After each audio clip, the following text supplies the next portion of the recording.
प्रिय साथियों, नमस्कार। साथियों, एक बार पुनः आपके समक्ष स्वामी विवेकानंद जी द्वारा कृत पुस्तक ज्ञान योग की प्रस्तुति हेतु उपस्थित हुआ हूं। साथियों, ज्ञान योग स्वामी विवेकानंद की मुख्य पुस्तकों में से एक है। इस विषय पर उन्होंने लंदन और न्यूयॉर्क में जो व्याख्यान दिए थे, उन्हें श्री गुडविन नामक स्टेनोग्राफर ने लिपिबद्ध किए थे, जो बाद में स्वामी विवेकानंद के शिष्य बन गए थे। ज्ञान योग वस्तुतः दो शब्दों से मिलकर बना है, ज्ञान और योग। यह ज्ञान द्वारा ईश्वर से ऐक्य उपलब्ध करने का साधन है। यह मार्ग उन लोगों के लिए है जो बुद्धि प्रधान हैं और तर्क तथा युक्ति से आत्मज्ञान की प्राप्ति करना चाहते हैं। ज्ञान योग पुस्तक में 17 अध्याय हैं, जो स्वामी जी के व्याख्यानों का लिपिबद्ध रूप है। इसमें वेदांत के सूक्ष्म तत्वों की बड़ी सुंदर और तार्किक व्याख्या की गई है। कई अध्याय मूल वेदांत ग्रंथों अर्थात उपनिषदों पर आधारित हैं, जिनकी सुललित विवेचना स्वामी विवेकानंद ने की है। जो भी इस पुस्तक को पढ़ता या सुनता है, वह स्वामी जी की गंभीर प्रतिभा के ज्ञान योग के उदात्त तत्वों से प्रभावित हुए बिना नहीं रह सकता है। यह एक व्यावहारिक मार्ग है। स्वामी जी के अनुसार जीवन का हर पहलू ज्ञान योग से उत्पन्न हुई चेतना द्वारा आच्छादित होना चाहिए। केवल बौद्धिक चिंतन नहीं, अपितु इन तत्वों का जीवन में व्यवहार बहुत आवश्यक है। इस पुस्तक की प्रत्येक पंक्ति हर हिंदी भाषी को नई दृष्टि प्रदान करेगी और सोचने की नई दिशा देगी। प्रिय साथियों, इस पुस्तक के प्रथम अध्याय की प्रस्तुति से पूर्व आप सभी बंधुओं से निवेदन है कि इस आध्यात्मिक यात्रा में हमारे साथ अंत तक बने रहे। प्रथम अध्याय, मनुष्य का यथार्थ स्वरूप। मनुष्य का यथार्थ स्वरूप नामक यह भाषण स्वामी विवेकानंद ने लंदन में दिया था। यह उनकी प्रसिद्ध पुस्तक ज्ञान योग का प्रथम अध्याय है। इसमें स्वामी जी ने आत्मा के यथार्थ स्वरूप का निरूपण किया है कि किस तरह आत्मा शरीर और मन से परे तथा साक्षी स्वरूप है। साथ ही यहां वे इस ज्ञान की व्यावहारिकता का उपदेश भी कर रहे हैं। इस पंचेंद्रिय ग्राह्य जगत में मनुष्य इतना अधिक आसक्त है कि वह उसे सहज में ही छोड़ना नहीं चाहता, किंतु वह इस बाह्य जगत को चाहे जितना ही सत्य या सार रूप क्यों न समझे, प्रत्येक व्यक्ति और जाति के जीवन में एक समय ऐसा अवश्य आता है कि जब उसे इच्छा न रहते हुए भी प्रश्न करना पड़ता है, क्या यह जगत सत्य है? जिन व्यक्तियों को अपनी इंद्रियों की विश्वसनीयता में शंका करने का तनिक भी समय नहीं मिलता, जिनके जीवन का प्रत्येक क्षण किसी न किसी प्रकार के विषय भोग में ही बीतता है, मृत्यु एक दिन उनके भी सिरहाने आकर खड़ी हो जाती है और विवश होकर उन्हें भी कहना पड़ता है, क्या यह जगत सत्य है? इसी एक प्रश्न से धर्म का आरंभ होता है और इसके उत्तर में ही धर्म की इति है। इतना ही क्यों, सुदूर अतीत काल में, जहां इतिहास की कोई पहुंच नहीं, उस रहस्यमय पौराणिक युग में, सभ्यता के उस अस्फुट उषा काल में भी हम देखते हैं कि यही एक प्रश्न उस समय भी पूछा गया है। इसका क्या होता है? क्या यह सत्य है? कवित्वमय कठोपनिषद के प्रारंभ में हम यह प्रश्न देखते हैं। कोई कहते हैं कि मनुष्य के मरने पर उसका अस्तित्व समाप्त हो जाता है, और कोई कहते हैं कि नहीं, उसका अस्तित्व फिर भी रहता है। इन दोनों बातों में कौन सी सत्य है? ये यम प्रेते विचिकित्सा मनुष्य अस्तित्व के नायम अस्तिति चय के। संसार में इस संबंध में अनेक प्रकार के उत्तर मिलते हैं। जितने प्रकार के दर्शन या धर्म संसार में हैं, वे सब वास्तव में इसी प्रश्न के विभिन्न उत्तरों से परिपूर्ण हैं। अनेक बार तो इन प्रश्नों को, परे क्या है, सत्य क्या है, प्राणों की इस महती अशांति को, संसार से अतीत परमार्थ सत्ता के इस अन्वेषण को व्यर्थ कहकर उड़ा देने की चेष्टा की गई है। किंतु जब तक मृत्यु नामक वस्तु जगत में है, तब तक इस प्रश्न को यूं ही उड़ा देने की सारी चेष्टाएं विफल रहेंगी। यह कहना सरल है कि हम जगतातीत सत्ता का अन्वेषण नहीं करेंगे, अपनी समस्त आशा और आकांक्षा को वर्तमान क्षण में ही सीमित रखेंगे, और हम इसके लिए भरपूर चेष्टा भी कर सकते हैं। बहिर्जगत की सारी वस्तुएं भी हमें इंद्रियों की सीमा के भीतर बंद करने में सहायता पहुंचाती हैं। सारा संसार भी एक हो, हमें वर्तमान की क्षुद्र सीमा के बाहर दृष्टि डालने से रोक सकता है। पर जब तक जगत में मृत्यु रहेगी, तब तक यह प्रश्न बार बार उठेगा। हम जो इन सब वस्तुओं को सत्य का भी सत्य, सार का भी सार समझकर इनमें भयानक रूप से आसक्त हैं, तो क्या मृत्यु ही इन सब का अंतिम परिणाम है? जगत तो एक क्षण में ही ध्वंस हो न जाने कहां चला जाता है। ऊपर है अत्युच्च गगनचुंबी पर्वत और नीचे गहरी खाई, मानो मुंह फैलाए जीव को निगलने के लिए आ रही हो। इस पर्वत के किनारे खड़े होने पर कितना ही कठोर अंतःकरण क्यों न हो, निश्चित ही सिहर उठेगा और पूछेगा, यह सब क्या सत्य है? कोई तेजस्वी हृदय जीवन भर बड़े प्रयत्न के साथ जिस आशा को अपने हृदय में संजोए रहा, वह एक मुहूर्त में ही उड़कर न जाने कहां चली गई, तो क्या हम इन सब आशा को सत्य कहेंगे? इस प्रश्न का उत्तर देना होगा। काल प्राणों की इस आकांक्षा की हृदय के इस गंभीर प्रश्न की शक्ति का कभी भी हास नहीं कर सकता। प्रत्युत काल का स्रोत ज्यों-ज्यों आगे बढ़ता जाता है, त्यों-त्यों इस प्रश्न की शक्ति भी बढ़ती जाती है और उतने ही अधिक प्रबल वेग से यह प्रश्न हृदय पर आघात करता रहता है। मनुष्य को सुखी होने की इच्छा होती है।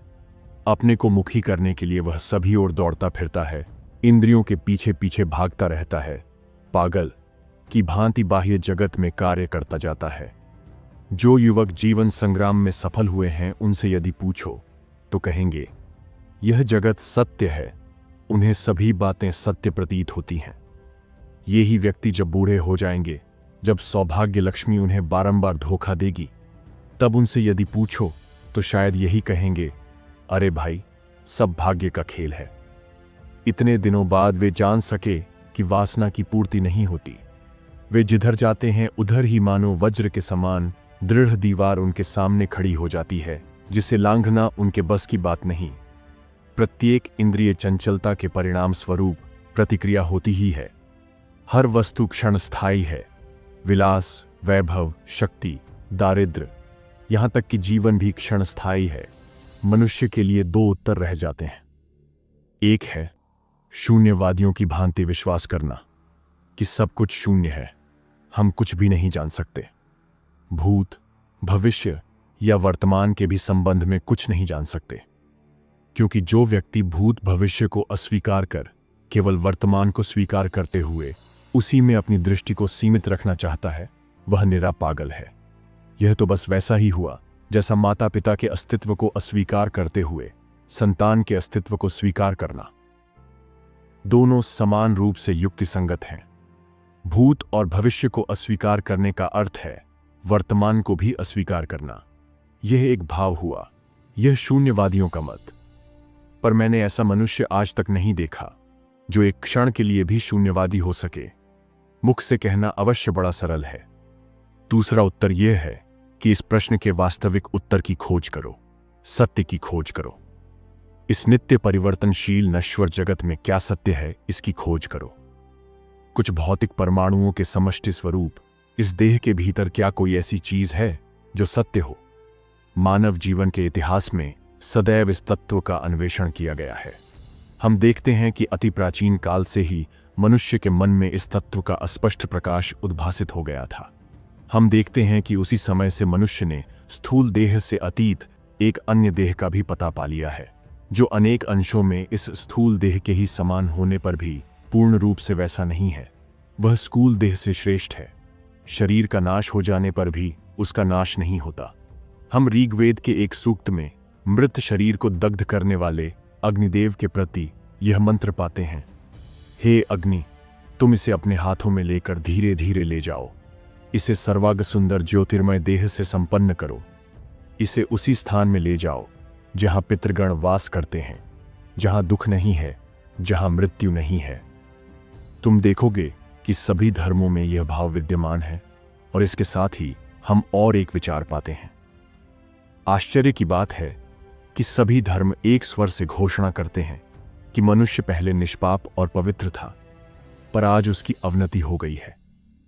इस भाव को फिर वे रूपक की भाषा में या दर्शन की स्पष्ट भाषा में अथवा कविता की सुंदर भाषा में क्यों न प्रकाशित करें, पर वे सब के सब अवश्य इस एक तत्व की घोषणा करते हैं। सभी शास्त्रों और पुराणों में यही एक तत्व पाया जाता है कि मनुष्य जैसा पहले था वैसा अब नहीं है। आज वह पहले से गिरी हुई दशा में है। यहूदियों के धर्म ग्रंथ में आदम के पतन की जो कथा है, उसका भी मर्म वास्तव में यही है। हिंदू शास्त्रों में इसका बार बार उल्लेख हुआ है।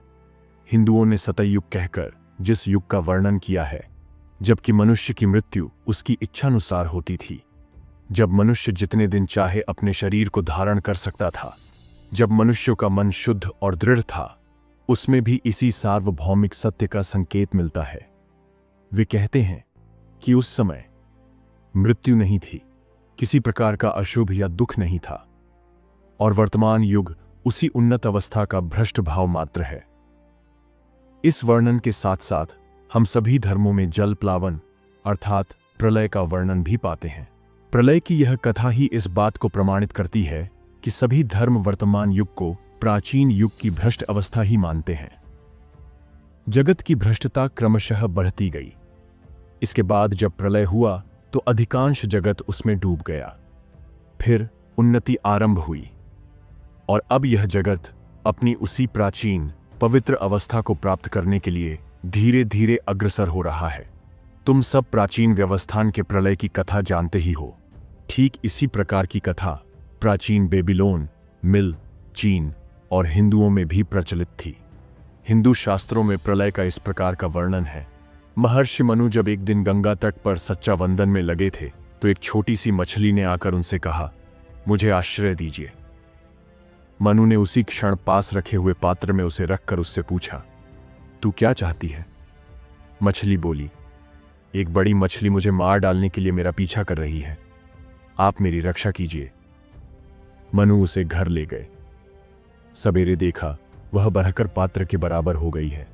मछली बोली, मैं अब इस पात्र में नहीं रह सकती। तब मनु ने उसे एक कुंड में रख दिया। दूसरे दिन वह कुंड के बराबर हो गई और कहने लगी, मैं इसमें भी नहीं रह सकती। तब मनु ने उसे नदी में डाल दिया। सवेरे देखा कि उसका शरीर सारी नदी में फैल गया है। तब उन्होंने उसे समुद्र में डाल दिया। तब मछली कहने लगी, मनु, मैं जगत का सृष्टि करता हूं, मैं प्रलय से जगत का ध्वंस करूंगा। तुम्हें सावधान करने के लिए मैं मछली का रूप धारण करके आया था। तुम एक बहुत बड़ी नौका बनाकर उसमें सभी प्रकार के प्राणियों का एक एक जोड़ा रखकर उनकी रक्षा करो और स्वयं भी सपरिवार उसमें जा बैठो। जब सारी पृथ्वी जल में डूब जाएगी तब उस जल में तुम्हें मेरा एक सींग अर्थात कांटा दिखेगा। तुम नौका को उससे बांध देना। उसके बाद जल घट जाने पर नौका से उतरकर प्रजा वृद्धि करना। इस प्रकार भगवान के कथनानुसार प्रलय हुआ और मनु ने अपने परिवार सहित प्रत्येक प्राणी के एक एक जोड़े और उद्भिदों के बीजों की प्रलय से रक्षा की और प्रलय समाप्त हो जाने पर इस नौका से उतरकर वे प्रजा उत्पन्न करने में लग गए और हम लोग मनु के वंशज होने के कारण मानव कहलाने लगे। मानव मन धातु से बनता है। मन धातु का अर्थ है मनन अर्थात चिंतन करना। अब देखो, मानवीय भाषा उस आभ्यंतरिक सत्य को प्रकाशित करने का प्रयत्न मात्र है।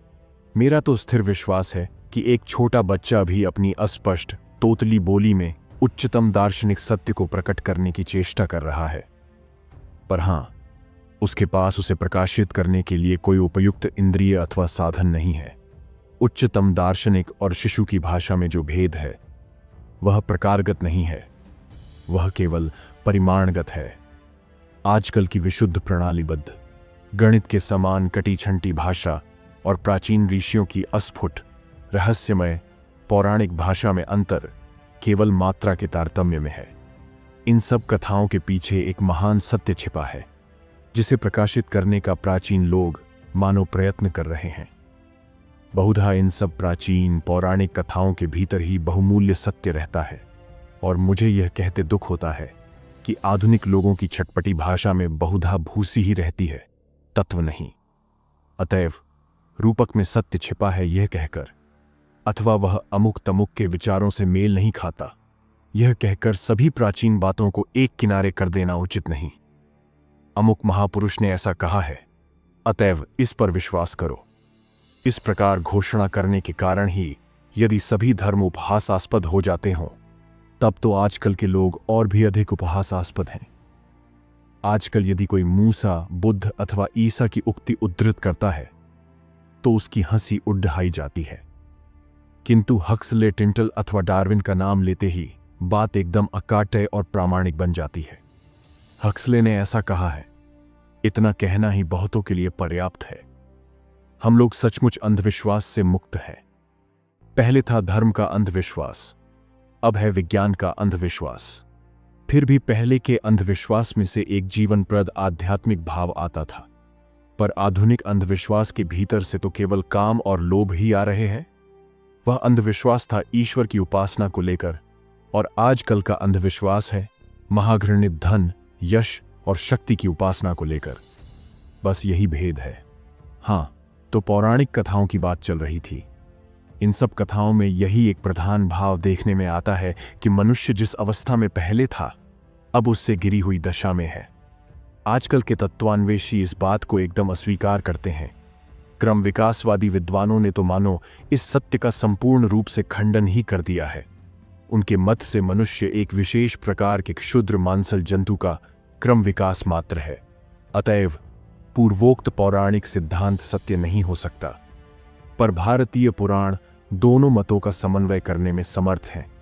भारतीय पुराण के मतानुसार सभी प्रकार की उन्नति तरंगाकार होती है। प्रत्येक तरंग एक बार उठती है, फिर गिरती है, गिरकर फिर उठती है और फिर गिरती है। इसी प्रकार क्रम चलता रहता है। प्रत्येक गति चक्रों में होती है। आधुनिक विज्ञान की दृष्टि से देखने पर भी यह दिखेगा कि मनुष्य केवल क्रम विकास का परिणाम है, यह बात सिद्ध नहीं होती। क्रम विकास कहने के साथ ही साथ क्रम संकोच की प्रक्रिया को भी मानना पड़ेगा। विज्ञान वेत्ता ही तुमसे कहते हैं कि किसी यंत्र में तुम जितनी शक्ति का प्रयोग करोगे, उसमें से तुम्हें बस उतनी ही शक्ति मिल सकती है। असत अर्थात कुछ नहीं से कभी भी सत अर्थात कुछ की उत्पत्ति नहीं हो सकती। यदि मानव, पूर्ण मानव, बुद्ध मानव, ईसा मानव एक क्षुद्र मांसल जंतु का ही विकास हो, तब तो इस क्षुद्र जंतु को भी संकुचित या अव्यक्त बुद्ध कहना पड़ेगा। यदि ऐसा न हो तो ये सब महापुरुष फिर कहां से उत्पन्न हुए? असत से तो कभी सत की उत्पत्ति नहीं होती।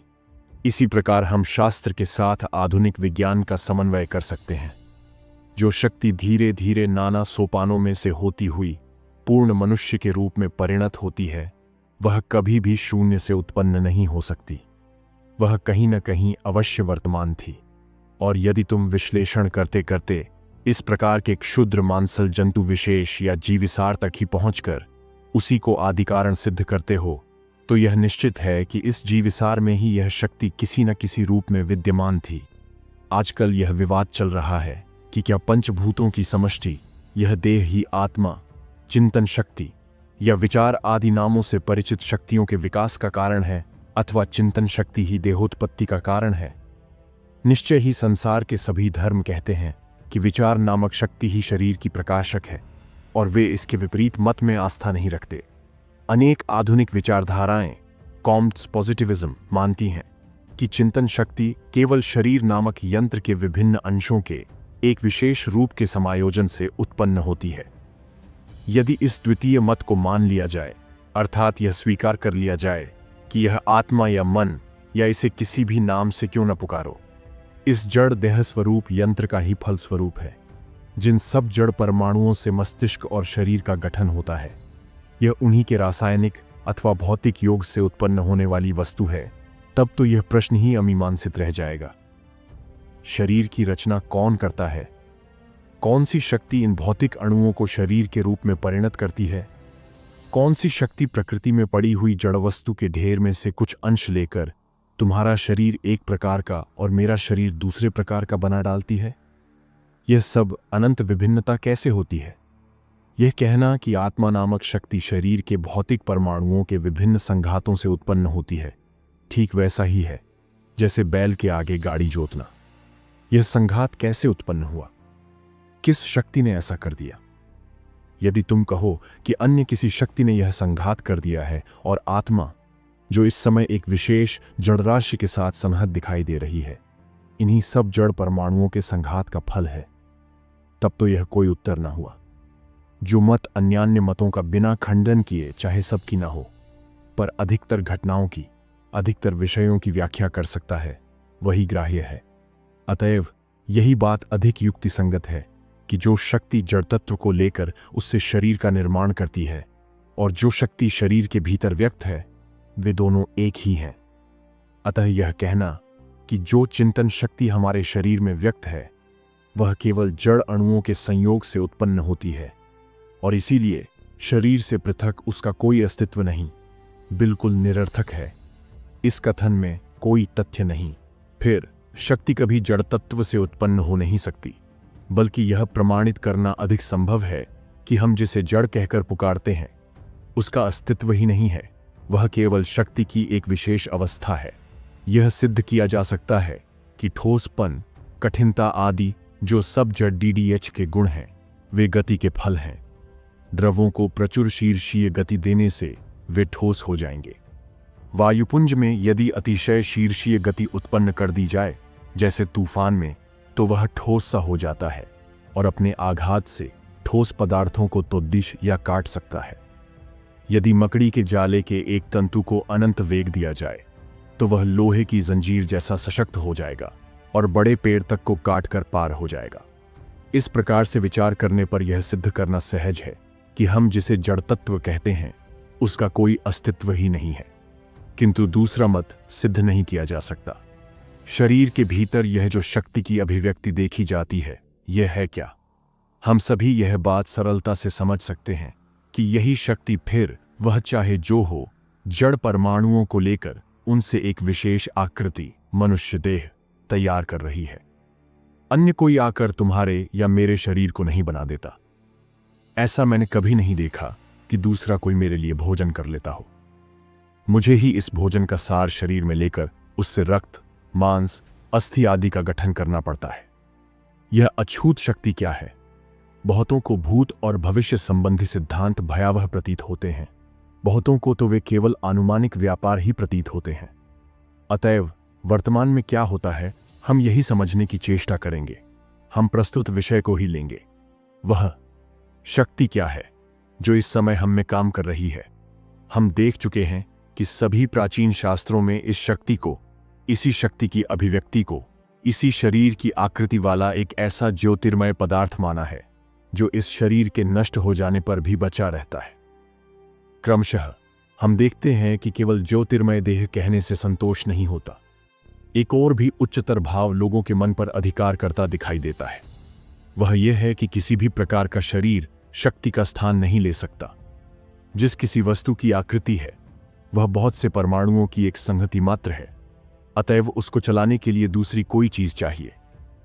यदि इस शरीर का गठन और परिचालन करने के लिए इस शरीर से भिन्न अन्य किसी वस्तु की आवश्यकता होती हो, तो इसी तर्क के बल पर इस ज्योतिर्मय देह का गठन और परिचालन करने के लिए भी इससे भिन्न अन्य कोई वस्तु चाहिए।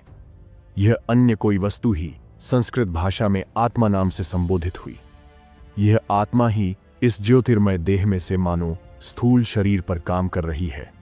यह ज्योतिर्मय शरीर ही मन का आधार कहा जाता है और आत्मा इससे अतीत है। आत्मा मन नहीं है, वह मन पर कार्य करती है और मन के माध्यम से शरीर पर। तुम्हारे एक आत्मा है, मेरे भी एक आत्मा है, सभी के अलग अलग आत्मा है और एक एक सूक्ष्म शरीर भी। इस सूक्ष्म शरीर की सहायता से हम स्थूल शरीर पर कार्य करते हैं। अब प्रश्न उठने लगा आत्मा और उसके स्वरूप के संबंध में। शरीर और मन से पृथक इस आत्मा का क्या स्वरूप है? बहुत से वाद प्रतिवाद होने लगे, नाना प्रकार के सिद्धांत और अनुमान होने लगे, अनेकविध दार्शनिक अनुसंधान होने लगे। इस आत्मा के संबंध में वे जिन सिद्धांतों पर पहुंचे, मैं तुम्हारे समक्ष उनका वर्णन करने का प्रयत्न करूंगा। भिन्न भिन्न दर्शनों का इस विषय में मतैक्य देखा जाता है कि आत्मा का स्वरूप जो कुछ भी हो, उसकी कोई आकृति नहीं है और जिसकी आकृति नहीं वह अवश्य सर्वव्यापी होगा। काल का आरंभ मन से होता है, देश भी मन के अंतर्गत है। काल को छोड़ कार्य कारण भाव नहीं रह सकता। क्रम की भावना के बिना कार्य कारण भाव नहीं रह सकता। अतएव देश काल निमित्त मन के अंतर्गत है और यह आत्मा मन से अतीत और निराकार होने के कारण देश काल निमित्त से परे है। और जब वह देश काल निमित्त से अतीत है तो अवश्य अनंत होगी। अब हमारे हिजू दर्शन का उच्चतम विचार आता है, अनंत कभी दो नहीं हो सकता। यदि आत्मा अनंत है तो केवल एक ही आत्मा हो सकती है, और यह जो अनेक आत्माओं की धारणा है, तुम्हारी एक आत्मा, मेरी दूसरी आत्मा, यह सत्य नहीं है। अतएव मनुष्य का प्रकृत स्वरूप एक ही है, वह अनंत और सर्वव्यापी है, और यह प्रातिभासिक जीव मनुष्य के इस वास्तविक स्वरूप का एक सीमाबद्ध भाव मात्र है। इसी अर्थ में पूर्वोक्त पौराणिक तत्व भी सत्य हो सकते हैं कि प्रातिभासिक जीव, चाहे वह कितना ही महान क्यों न हो, मनुष्य के इस अतीन्द्रिय प्रकृत स्वरूप का धुंधला प्रतिबिंब मात्र है। अतएव मनुष्य का प्रकृत स्वरूप आत्मा कार्य कारण से अतीत होने के कारण, देश काल से अतीत होने के कारण अवश्य मुक्त स्वभाव है। वह कभी बद्ध नहीं थी, न ही बद्ध हो सकती थी। यह प्रातिभासिक जीव, यह प्रतिबिंब देश काल निमित्त के द्वारा सीमाबद्ध होने के कारण बद्ध है, अथवा हमारे कुछ दार्शनिकों की भाषा में प्रतीत होता है मानो वह बद्ध हो गई है, पर वास्तव में वह बद्ध नहीं है। हमारी आत्मा के भीतर जो यथार्थ सत्य है वह यही कि आत्मा सर्वव्यापी है, अनंत है, चैतन्य स्वभाव है। हम स्वभाव से ही वैसे हैं, हमें प्रयत्न करके वैसा नहीं बनना पड़ता। प्रत्येक आत्मा अनंत है, अतः जन्म और मृत्यु का प्रश्न उठ ही नहीं सकता। कुछ बालक परीक्षा दे रहे थे। परीक्षक कठिन कठिन प्रश्न पूछ रहे थे। उनमें यह भी प्रश्न था, पृथ्वी गिरती क्यों नहीं? वे गुरुत्वाकर्षण के नियम आदि संबंधी उत्तर की आशा कर रहे थे। अधिकांश बालक बालिकाएं कोई उत्तर न दे सके। कोई कोई गुरुत्वाकर्षण या और कुछ कह कहकर उत्तर देने लगे। उनमें से एक बुद्धिमती बालिका ने एक और प्रश्न करके इस प्रश्न का समाधान कर दिया, पृथ्वी गिरेगी कहां पर? यह प्रश्न ही तो गलत है। पृथ्वी गिरे कहां? पृथ्वी के लिए गिरने और उठने का कोई अर्थ नहीं। अनंत देश में ऊपर और नीचे नहीं होता। ये दोनों सापेक्ष देश में है। जो अनंत है वह कहां जाएगा और कहां से आएगा? जब मनुष्य भूत और भविष्य की चिंता का, उसका क्या होगा, इस चिंता का त्याग कर देता है, जब वह देह को सीमाबद्ध और इसलिए उत्पत्ति विनाशशील जानकर देहाभिमान का त्याग कर देता है, तब वह एक उच्चतर आदर्श में पहुंच जाता है। देह भी आत्मा नहीं और मन भी आत्मा नहीं, क्योंकि इन दोनों में ह्रास और वृद्धि होती है। जड़ जगत से अतीत आत्मा ही अनंत काल तक रह सकती है। शरीर और मन सतत परिवर्तनशील हैं। वे दोनों परिवर्तनशील कुछ घटना श्रेणियों के केवल नाम हैं। वे मानो एक नदी के समान हैं, जिसका प्रत्येक जल परमाणु सतत चलायमान है। फिर भी वह नदी सदा एक अविच्छिन्न प्रवाह सी दिखती है। इस देह का प्रत्येक परमाणु सतत परिणामशील है। किसी भी व्यक्ति का शरीर कुछ क्षण के लिए भी एक समान नहीं रहता। फिर भी मन पर एक प्रकार का संस्कार बैठ गया है, जिसके कारण हम इसे एक ही शरीर समझते हैं। मन के संबंध में यही बात है। क्षण में सुखी, क्षण में दुखी, क्षण में सबल और क्षण में दुर्बल। वह सतत परिणामशील भंवर के समान है। अतएव मन भी आत्मा नहीं हो सकता। आत्मा तो अनंत है। परिवर्तन केवल ससीम वस्तु में ही संभव है। अनंत में किसी प्रकार का परिवर्तन हो, यह एक असंभव बात है। यह कभी हो नहीं सकता। शरीर की दृष्टि से तुम और मैं एक स्थान से दूसरे स्थान को जा सकते हैं। जगत का प्रत्येक अणु परमाणु नित्य परिणामशील है, पर जगत को एक समष्टि के रूप में लेने पर उसमें गति या परिवर्तन असंभव है। गति सर्वत्र सापेक्ष है। मैं जब एक स्थान से दूसरे स्थान को जाता हूं, तब किसी वस्तु के संदर्भ में ही, एक मेज अथवा अन्य किसी वस्तु के साथ तुलना करके ही मेरी वह गति समझ में आ सकती है। जगत का कोई परमाणु किसी दूसरे परमाणु की तुलना में ही परिणाम को प्राप्त हो सकता है, किंतु संपूर्ण जगत को एक समष्टि रूप में लेने पर किसकी तुलना में उसका स्थान परिवर्तन होगा? इस समष्टि के अतिरिक्त और कुछ तो है नहीं। अतएव यह अनंत इकाई अपरिणामी, अचल और निरपेक्ष है, और यही पारमार्थिक सत्ता है। अतः हमारा सत्य सर्वव्यापकता में है, शांतता में नहीं। यह धारणा कि मैं एक क्षुद्र शांत सतत परिणामी जीव हूं, कितनी ही सुखद क्यों न हो, फिर भी यह एक पुराना भ्रम ही है। यदि किसी से कहो कि तुम सर्वव्यापी अनंत पुरुष हो, तो वह डर जाएगा। सबके माध्यम से तुम कार्य कर रहे हो, सब पैरों द्वारा तुम चल रहे हो, सब मुखों से तुम बातचीत कर रहे हो, सब हृदयों से अनुभव कर रहे हो। ऐसी बातें यदि तुम किसी से कहो तो वह डर जाएगा। वह तुमसे बार बार पूछेगा कि क्या फिर उसका अपना व्यक्तित्व नहीं रह जाएगा? क्या मैं नहीं रह जाऊंगा? यह व्यक्तित्व मैं क्या है? यदि जान पाऊं तो अच्छा हो, छोटे बालक की मूंछें नहीं होती, बड़े होने पर उसके दाढ़ी मूंछें निकल आती हैं। यदि अहम या व्यक्तित्व शरीर में रहता होता तब तो बालक का व्यक्तित्व नष्ट हो गया होता। यदि अहम या व्यक्तित्व शरीरगत होता तब तो हमारी एक आंख अथवा हाथ नष्ट हो जाने पर वह नष्ट हो जाता। फिर शराबी का शराब छोड़ना ठीक नहीं, क्योंकि तब तो उसका व्यक्तित्व ही नष्ट हो जाएगा। चोर का साधु बनना भी ठीक नहीं, क्योंकि इससे वह अपना व्यक्तित्व खो बैठेगा। तब तो फिर कोई भी अपना व्यसन छोड़ना न चाहेगा। पर बात यह है कि अनंत को छोड़कर और किसी में व्यक्तित्व है ही नहीं। केवल इस अनंत का ही परिवर्तन नहीं होता और शेष सभी का सतत परिवर्तन होता रहता है। व्यक्तित्व भाव पति में भी नहीं है। स्मृति में यदि व्यक्तित्व भाव रहता तो मस्तिष्क में गहरी चोट लगने से स्मृति लोप हो जाने पर वह नष्ट हो जाता और हमारा बिल्कुल लोप हो जाता। बचपन के पहले 2-3 वर्षों का मुझे कोई स्मरण नहीं। यदि स्मृति पर मेरा अस्तित्व निर्भर होता तो फिर कहना पड़ ढेगा कि इन 2-3 वर्षों में मेरा अस्तित्व ही नहीं था। तब तो मेरे जीवन का जो अंश मुझे स्मरण नहीं, उस समय मैं जीवित ही नहीं था, यही कहना पड़ेगा। यह व्यक्तित्व का बहुत संकीर्ण अर्थ है।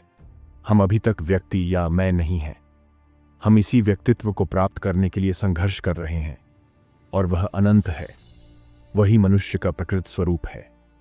जिनका जीवन संपूर्ण जगत को व्याप्त किए हुए है वे ही जीवित हैं।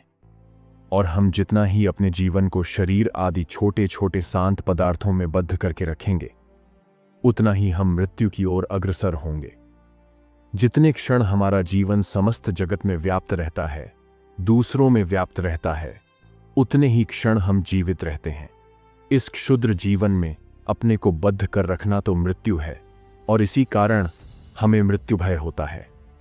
मृत्यु भय तो तभी जीता जा सकता है जब मनुष्य यह समझ ले कि जब तक जगत में एक भी जीवन शेष है तब तक वह भी जीवित है। जब वह कह सकता है कि मैं सब वस्तुओं में, सब देहों में, सब प्राणियों में वर्तमान हूं, मैं ही जगत हूं, संपूर्ण जगत ही मेरा शरीर है। जब तक एक भी परमाणु शेष है तब तक मेरी मृत्यु का कौन कहता है कि मेरी मृत्यु होगी। तभी यह निर्भीक अवस्था आती है। सतत परिणामशील वस्तुओं में अविनाशित्व खोजना भारी भूल है। एक प्राचीन भारतीय दार्शनिक ने कहा है कि आत्मा अनंत है, इसलिए आत्मा ही अविभाज्य व्यक्तित्व हो सकती है। अनंत का विभाजन नहीं किया जा सकता, अनंत को खंड खंड नहीं किया जा सकता। वह सदा एक अविभक्त समष्टि स्वरूप अनंत आत्मा ही है और वही मनुष्य का यथार्थ मैं है, वही प्रकृत मनुष्य है। मनुष्य के नाम से जिसको हम जानते हैं वह इस मैं को व्यक्त जगत में अभिव्यक्त करने के प्रयत्न का फल मात्र है। क्रम विकास आत्मा में नहीं है। ये जो सब परिवर्तन हो रहा है, बुरा व्यक्ति भला हो रहा है, पशु मनुष्य हो रहा है, ये सब कभी आत्मा में नहीं होता। कल्पना करो कि एक पर्दा मेरे सामने है और उसमें एक छोटा सा छिद्र है जिसमें से मैं केवल कुछ चेहरे देख सकता हूं। यह छिद्र जितना बड़ा होता जाता है, सामने का दृश्य उतना ही अधिक मेरे सम्मुख प्रकट होता जाता है और जब यह छिद्र पूरे स्वरूप पर्दे को व्याप्त कर लेता है तब मैं तुम सबको स्पष्ट देख लेता हूं। यहां पर तुम में कोई परिवर्तन नहीं हुआ, तुम जो थे वहीं रहे। केवल छिद्र का क्रम विकास होता रहा और उसके साथ साथ तुम्हारी अभिव्यक्ति क्रमशः अधिक होती रही। आत्मा के संबंध में भी यही बात है। तुम पहले से ही मुक्त स्वभाव और पूर्ण हो। पूर्णत्व को प्रयत्न करके मिलाना नहीं पड़ता। धर्म, ईश्वर या परलोक संबंधी ये सब धारणाएं कहां से आईं? मनुष्य, ईश्वर करता क्यों घूमता फिरता है? सभी देशों में, सभी समाजों में मनुष्य क्यों पूर्ण आदर्श का अन्वेषण करता फिरता है, भले ही वह आदर्श मनुष्य में हो अथवा ईश्वर में या अन्य किसी वस्तु में? इसलिए कि वह भाव तुम्हारे ही भीतर वर्तमान है। वह थी तुम्हारे हृदय की धड़कन और तुम उसे नहीं जानते थे। तुम सोचते थे कि बाहर की कोई वस्तु यह ध्वनि कर रही है। तुम्हारी आत्मा में विराजमान ईश्वर ही तुम्हें अपना अनुसंधान करने को, अपनी उपलब्धि करने को प्रेरित कर रहा है। यहां वहां, मंदिर में, गिरजाघर में, स्वर्ग में, मृत्यु में, विभिन्न स्थानों में अनेक उपायों से अन्वेषण करने के बाद अंत में हमने जहां से आरंभ किया था वहीं अर्थात अपनी आत्मा में ही हम एक चक्कर पूरा करके वापस आ जाते हैं और देखते हैं कि जिसकी हम समस्त जगत में खोज करते फिर रहे थे जिसके लिए हमने मंदिरों और गिरजाघरों में जा जा कातर होकर प्रार्थनाएं की, आंसू बहाए, जिसको हम सुदूर आकाश में मेघराशि के पीछे छिपा हुआ अव्यक्त और रहस्यमय समझते रहे, वह हमारे निकट से भी निकट है, प्राणों का प्राण है, हमारा शरीर है, हमारी आत्मा है। तुम ही मैं हो, मैं ही तुम हूं, यही तुम्हारा स्वरूप है। इसी को अभिव्यक्त करो। तुम्हें पवित्र होना नहीं पड़ेगा, तुम तो स्वरूपतः पवित्र ही हो। तुम्हें पूर्ण होना नहीं पड़ेगा, तुम तो स्वरूपतः पूर्ण ही हो। सारी प्रकृति देश कालातीत सत्य को पर्दे के समान ढांकी हुई है। तुम जो कुछ भी अच्छा विचार या अच्छा कार्य करते हो, उससे मानो वह आवरण धीरे धीरे छिन्न होता रहता है, और देश कालातीत वह शुद्ध स्वरूप अनंत स्वयं अभिव्यक्त होता रहता है। यही मनुष्य का सारा इतिहास है। यह आवरण जितना ही सूक्ष्म होता जाता है, उतना ही प्रकृति के पीछे स्थित प्रकाश भी अपने स्वभाववश क्रमशः अधिकाधिक दीप्त होता जाता है, क्योंकि उसका स्वभाव ही इस प्रकार दीप्त होना है। उसको जाना नहीं जा सकता। हम उसे जानने का वृथा ही प्रयत्न करते रहते हैं। यदि वह ज्ञेय होता तो उसका स्वभाव ही बदल जाता, क्योंकि वह स्वयं नित्य ज्ञाता है। ज्ञान एक सीमाबद्ध भाव है। ज्ञान लाभ करने के लिए उसका चिंतन ज्ञेय वस्तु के रूप में, विषय के रूप में करना पड़ता है। जो सारी वस्तुओं का ज्ञाता स्वरूप है, सब विषयों का विषयी स्वरूप है, इस विश्व ब्रह्मांड का साक्षी स्वरूप है, वह तुम्हारी ही आत्मा है। शांत तो मानो एक निम्न अवस्था है, एक भ्रष्ट भाव मात्र है। हम ही वह नित्य ज्ञाता आत्मा है। फिर उसे हम किस प्रकार जानेंगे? प्रत्येक व्यक्ति वह आत्मा है, और सब लोग विभिन्न उपायों से इसी आत्मा को जीवन में प्रकाशित करने का प्रयत्न कर रहे हैं। यदि ऐसा न होता तो ये सब नीति संहिताएं कहां से आती? सारी नीति संहिताओं का तात्पर्य क्या है? सभी नीति संहिताओं में एक ही भाव भिन्न भिन्न रूप से प्रकाशित हुआ है, और वह है दूसरों का उपकार करना। मनुष्यों के प्रति, सारे प्राणियों के प्रति दया ही मानव जाति के समस्त सत्कर्मों का पथ प्रदर्शक प्रेरक है। और ये सब मैं ही जगत हूं। यह जगत एक अखंड स्वरूप है। इसी सनातन सत्य के विभिन्न भाव मात्र हैं। यदि ऐसा न हो तो दूसरों का हित करने में भला कौन सी युक्ति है? मैं क्यों दूसरों का उपकार करूं? परोपकार करने को मुझे कौन बाध्य करता है? सर्वत्र समदर्शन से उत्पन्न जो सहानुभूति की भावना है, उसी से यह बात होती है। अत्यंत कठोर अंतःकरण भी कभी कभी दूसरों के प्रति सहानुभूति से भर जाता है। और तो और, जो व्यक्ति यह आपात प्रतीयमान व्यक्तित्व वास्तव में भ्रम मात्र है। इस भ्रमात्मक व्यक्तित्व में आसक्त रहना अत्यंत नीच कार्य है। ये सब बातें सुनकर भयभीत हो जाता है। वही व्यक्ति तुमसे कहेगा कि संपूर्ण आत्मत्याग ही सारी नैतिकता का केंद्र है। किंतु पूर्ण आत्मत्याग क्या है? संपूर्ण आत्मत्याग हो जाने पर क्या शेष रहता है? आत्मत्याग का अर्थ है इस मिथ्या अहम या व्यक्तित्व का त्याग, सब प्रकार की स्वार्थपरता का त्याग। यह अहंकार और ममता पूर्व कुसंस्कारों के फल हैं, और जितना ही इस व्यक्तित्व का त्याग होता जाता है, उतनी ही आत्मा अपने नित्य स्वरूप में, अपनी पूर्ण महिमा में अभिव्यक्त होती है। यही वास्तविक आत्मत्याग है, और यही समस्त नैतिक शिक्षा का आधार है, केंद्र है। मनुष्य इसे जाने या न जाने, समस्त जगत धीरे धीरे इसी दिशा में जा रहा है। अल्पाधिक परिमाण में इसी का अभ्यास कर रहा है। बात केवल इतनी ही है कि अधिकांश लोग इसे अज्ञात रूप से कर रहे हैं। वे इसे ज्ञात रूप से करें। यह मैं और मेरा प्रकृत आत्मा नहीं है, किंतु केवल एक सीमाबद्ध भाव है। यह जानकर वे इस मिथ्या व्यक्तित्व को त्याग दें। आज जो मनुष्य नाम से परिचित है, वह जगत के अतीत उस अनंत सत्ता की एक झलक मात्र है, उस सर्वस्वरूप अनंत अग्नि का एक स्फुल्लिंग मात्र है, किंतु वह अनंत ही उसका यथार्थ स्वरूप है। इस ज्ञान का फल, इस ज्ञान की उपयोगिता क्या है? आजकल सभी विषयों को उनकी उपयोगिता के मापदंड से नापा जाता है। अर्थात संक्षेप में यह कि इससे कितने रुपए, कितने आने और कितने पैसों का लाभ होगा। लोगों को इस प्रकार प्रश्न करने का क्या अधिकार है? क्या सत्य को भी उपकार या धन के मापदंड से नापा जाएगा? मान लो कि उसकी कोई उपयोगिता नहीं है, तो क्या इससे सत्य घट जाएगा? उपयोगिता सत्य की कसौटी नहीं है। जो भी हो, इस ज्ञान में बड़ा उपकार तथा प्रयोजन भी है। हम देखते हैं सब लोग सुख की खोज करते हैं, पर अधिकतर लोग नश्वर मिथ्या वस्तुओं में उसको ढूंढते फिरते हैं। इंद्रियों में कभी किसी को सुख नहीं मिलता, सुख तो केवल आत्मा में मिलता है। अतएव आत्मा में इस सुख की प्राप्ति ही मनुष्य का सबसे बड़ा प्रयोजन है। और एक बात यह है कि अज्ञान ही सब दुखों का कारण है, और मूलभूत अज्ञान तो यही है कि जो अनंत स्वरूप है वह अपने को शांत मानकर रोता है, चिल्लाता है। समस्त अज्ञान का आधार यही है कि हम अविनाशी, नित्य शुद्ध पूर्ण आत्मा होते हुए भी सोचते हैं कि हम छोटे छोटे मन हैं, हम छोटी छोटी देह मात्र हैं। यही समस्त स्वार्थपरता की जड़ है। ज्यों ही मैं अपने को एक क्षुद्र देह समझ बैठता हूं, त्यों ही मैं संसार के अन्यान्य शरीरों के सुख दुख की कोई परवाह न करते हुए अपने शरीर की रक्षा में, उसे सुंदर बनाने के प्रयत्न में लग जाता हूं। उस समय मैं तुमसे भिन्न हो जाता हूं। ज्यों ही यह भेद ज्ञान आता है, त्यों ही वह सब प्रकार के अमंगल के द्वार खोल देता है और सर्वविध दुखों की उत्पत्ति करता है। अतः पूर्वोक्त ज्ञान की प्राप्ति से लाभ यह होगा कि यदि वर्तमान मानव जाति का एक बिल्कुल छोटा सा अंश भी इस क्षुद्र, संकीर्ण और स्वार्थी भाव का त्याग कर सके, तो कल ही यह संसार स्वर्ग में परिणत हो जाएगा। पर नाना प्रकार के यंत्र तथा बाह्य जगत संबंधी भौतिक ज्ञान की उन्नति से यह कभी संभव नहीं हो सकता। जिस प्रकार अग्नि में घी डालने से अग्निशिखा और भी वर्धित होती है, उसी प्रकार इन सब वस्तुओं से दुखों की ही वृद्धि होती है। आत्मा के ज्ञान बिना जो कुछ भौतिक शान अर्जित किया जाता है, वह सब आग में घी डालने के समान है। उससे दूसरों के लिए प्राण उत्सर्ग कर देने की बात तो दूर ही रही, स्वार्थी लोगों को दूसरों की चीजें हर लेने के लिए, दूसरों के रक्त पर फलने फूलने के लिए एक और यंत्र, एक और सुविधा मिल जाती है।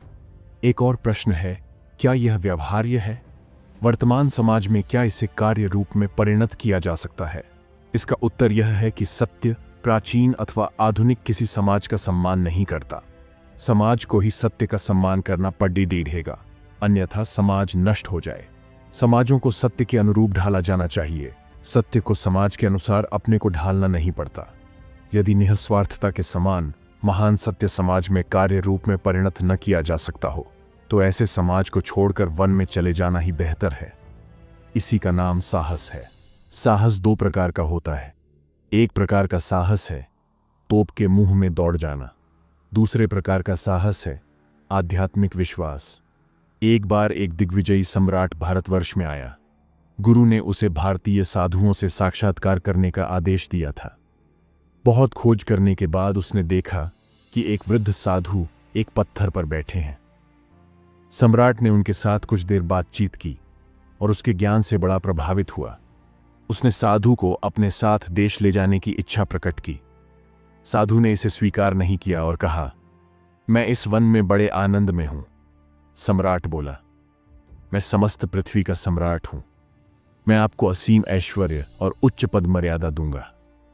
साधु बोले, ऐश्वर्य, पद मर्यादा आदि किसी बात की मेरी इच्छा नहीं।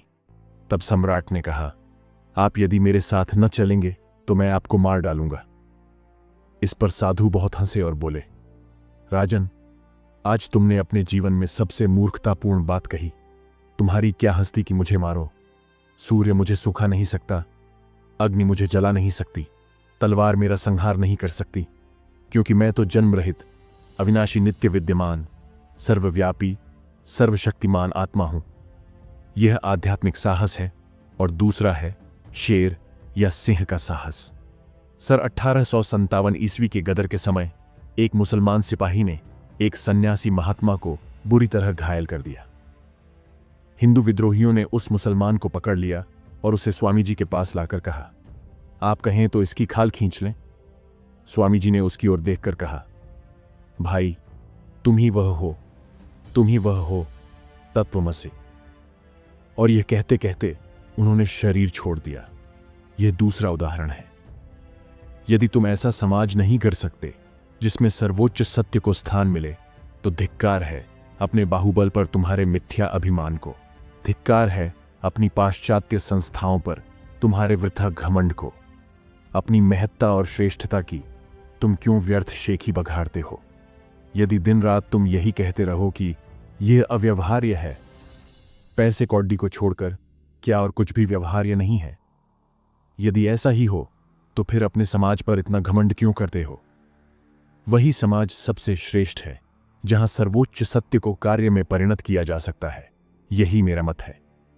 और यदि समाज इस समय उच्चतम सत्य को स्थान देने में समर्थ नहीं है तो उसे इस योग्य बनाओ, और जितना शीघ्र तुम ऐसा कर सको उतना ही अच्छा। हे नर नारियों, उठो, आत्मा के संबंध में जागृत हो, सत्य में विश्वास करने का साहस करो, सत्य के अभ्यास का साहस करो। संसार को कुछ साहसी नर नारियों की आवश्यकता है। अपने में वह साहस लाओ जो सत्य को जान सके, जो जीवन में निहित सत्य को दिखा सके, जो मृत्यु से न डरे, प्रत्युत उसका स्वागत करे, जो मनुष्य को यह ज्ञान करा दे कि वह आत्मा है और सारे जगत में ऐसी कोई भी वस्तु नहीं जो उसका विनाश कर सके। तब तुम मुक्त हो जाओगे।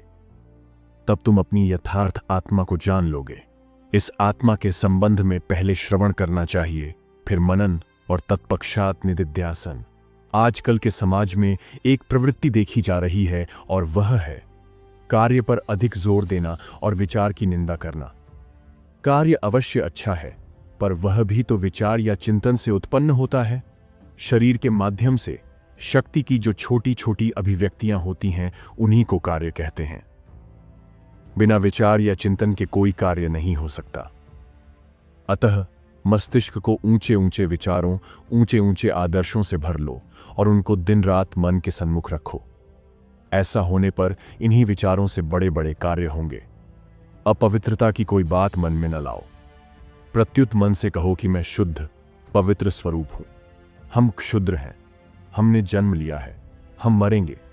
इन्हीं विचारों से हमने अपने आप को एकदम सम्मोहित कर रखा है और इसीलिए हम सर्वदा एक प्रकार के भय से कांपते रहते हैं। एक सिंहनी जिसका प्रसवकाल निकट था, एक बार अपने शिकार की खोज में बाहर निकली। उसने दूर भेड़ों के एक झुंड को चरते देख उन पर आक्रमण करने के लिए ज्यों ही छलांग मारी, त्यों ही उसके प्राण पखेरु उड़ गए और एक मात्रहीन सिंह शावक ने जन्म लिया। भेड़ें उस सिंह शावक की देखभाल करने लगीं और वह भेद्दों के बच्चों के साथ साथ बड़ा होने लगा। भेड़ों की भांति घास पात खाकर रहने लगा और भेड़ों की ही भांति में करने लगा। और यद्यपि वह कुछ समय बाद एक शक्तिशाली पूर्ण विकसित सिंह हो गया, फिर भी वह अपने को भेद ही समझता था। इसी प्रकार दिन बीतते गए कि एक दिन एक बड़ा भारी सिंह शिकार के लिए उधर आ निकला, पर उसे यह देख बड़ा आश्चर्य हुआ कि भेद्दों के बीच में सिंह भी है और वह भेद्दों की ही भांति डरकर भागा जा रहा है। तब सिंह उसकी ओर यह समझाने के लिए बढ़ा कि तू सिंह है, भेड़ नहीं। पर ज्यों ही वह आगे बढ़ा त्यों ही भेद्दों का झुंड और भी भागा और उसके साथ साथ वह भेड़ सिंह भी। जो हो, उसने उस भेद्द सिंह को उसके अपने यथार्थ स्वरूप को समझा देने का संकल्प नहीं छोड़ा। वह देखने लगा कि वह भेद्द सिंह कहाँ रहता है, क्या करता है। एक दिन उसने देखा कि वह एक जगह पड्डहा सो रहा है। देखते ही वह छलांग मारकर उसके पास जा पहुंचा और बोला, अरे तू भेड़ों के साथ रहकर अपना स्वभाव कैसे भूल गया? तू भेड़ नहीं है, तू तो सिंह है। भेड़ सिंह बोल उठा, क्या कह रहे हो? मैं तो भेड़ हूं, सिंह कैसे हो सकता हूं? उसे किसी प्रकार विश्वास नहीं हुआ कि वह सिंह है और वह भेड़ों की भांति मिमियाने लगा।